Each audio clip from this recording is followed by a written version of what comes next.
fellow like you must have a business card. Oh, well, yes, I do. Thank you. You do? It's 13 you have your own business card. Okay, that's a nice start. I'll get in touch with you later. Sure. What do you do?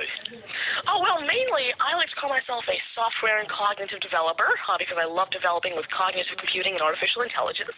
I'm an algorithmist. I love working with, designing, and implementing algorithms. I'm a keynote and TEDx speaker. I'm an author. I've written a book, and I'm working on another one about IBM Watson. And, of course, I'm also an IBM champion for cloud and honorary IBM cloud advisor. Where did I go wrong? Someone just ran on code. Do you go to school? Well, I'm currently homeschooled in grade 8, going to grade 9 now. Wow. Okay, so your bright artificial intelligence is taking over the world. Is that fair to say?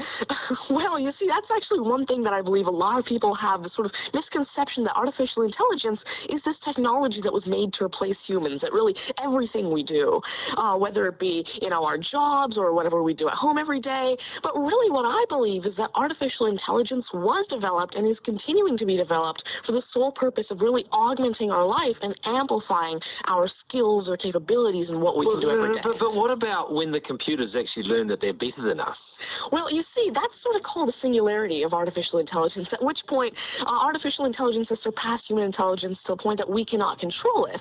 But really what I believe at this point, artificial intelligence, I won't go into the details right now since we're limited on time, but the thing is right now artificial intelligence itself as a technology is so foolable and so primitive that either A, we won't reach that singularity point, or B, if we do, it's a very long ways off. Do you understand it, Mark? No.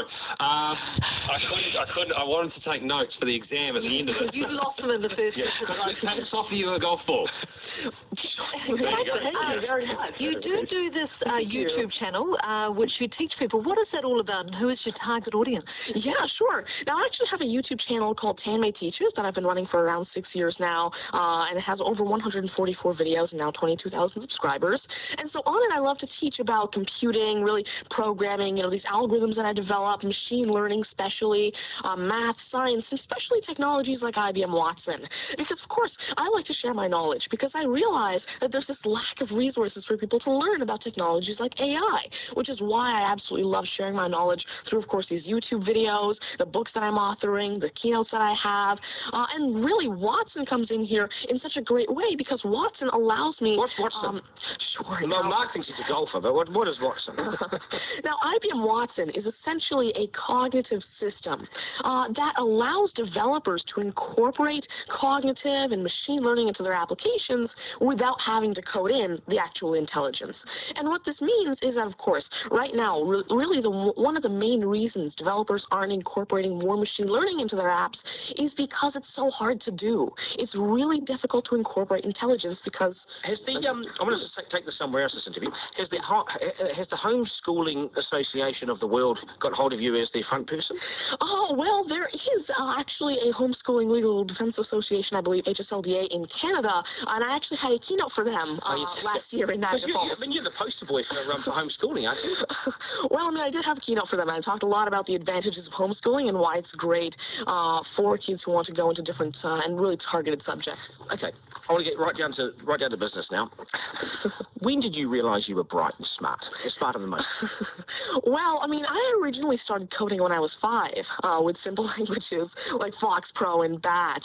But eventually, at 9 years old, I had my very first iOS app accepted into the Apple App Store called TeaTables. But did your mum and dad do something to you between 0 and 5 that plugged you into the wall? What did they do to you? At 5 you were smarter than your mum and dad, by the way?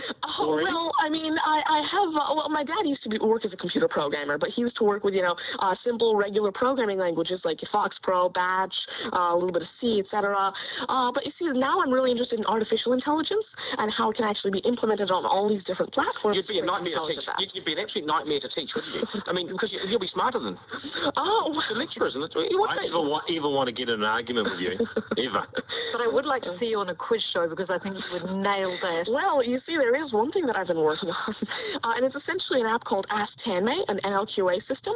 And so essentially, it's a system that can take your natural language questions and answer them for you using Watson and artificial intelligence. And actually, the original reason why I made Ask Tanmay, there's an Indian version of the Who Wants to Be a Millionaire show called KBC, which I originally wanted Ask Tanmay to play. So that actually ties in quite a bit with what I wanted to do. It's nice to see you.